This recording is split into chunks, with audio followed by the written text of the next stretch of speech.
pero no blache. Ay. So, and today nga, meron kaming bisita. Pero yung asawa ko is may work. Yung kapatid ng aking ginan is pupunta together with the kids. So, pinabili ako ng aking ginan ng something sweets sa Boom. And of course, dinala ko na rin yung aming basura. And super ganda ng weather today. Ito pala yung aking kasuotan. Yes. Kasi sa ganda ng weather, ito na talaga yung normal clothes. And pagdating siguro ng summer, mas lalong iinit to. Ngayon, is hindi pa masakit yung araw. Pero pag summer, sigurado masakit na to sa balat yung araw. Let's tapon the basura. And there are two kids playing in the basurahan.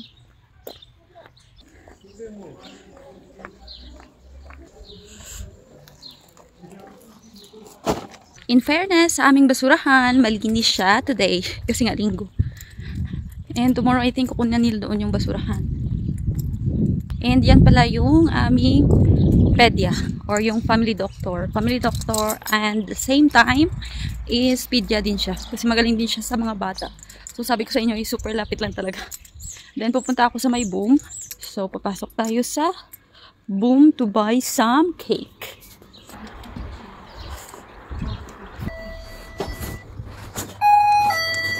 And this.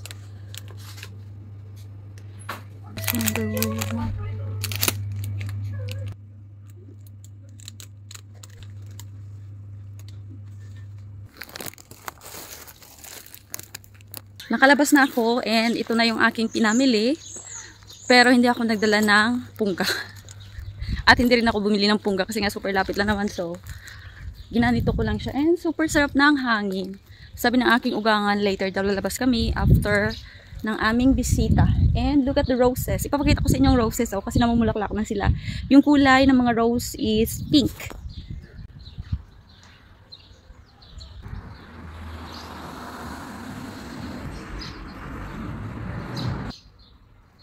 So, diba?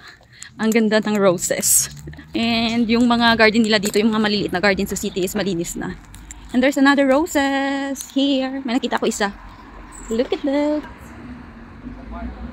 Another one. Nandito na ako sa aming apartment. Pero merong brochure yung Kaufland. Titingnan natin kukuha din isa. Ito, meron silang brochure. And titingnan natin yung kanilang mga sale.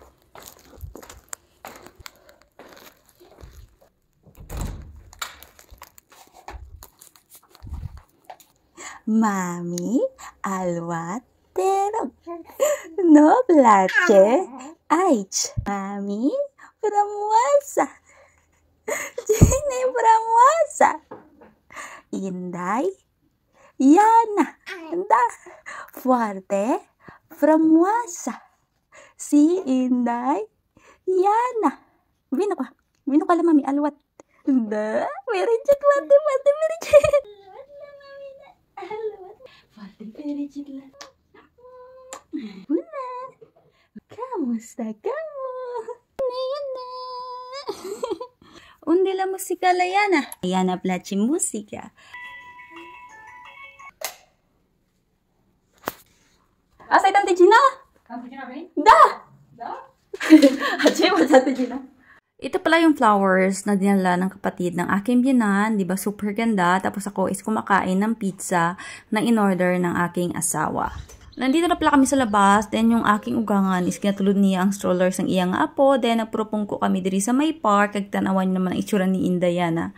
Every time na lumalabas talaga kami is nag-i-enjoy siya sa mga tanawin na nakikita niya. Marami ka na rin palang makikitang magagandang flowers dito na tinanim ng mga tao na merong iba't ibang kulay. Ito pala yung park na different which is malapit siya sa aking Ubigayni. At ito yung flowers na kadalasan yung makikita dito sa aming city.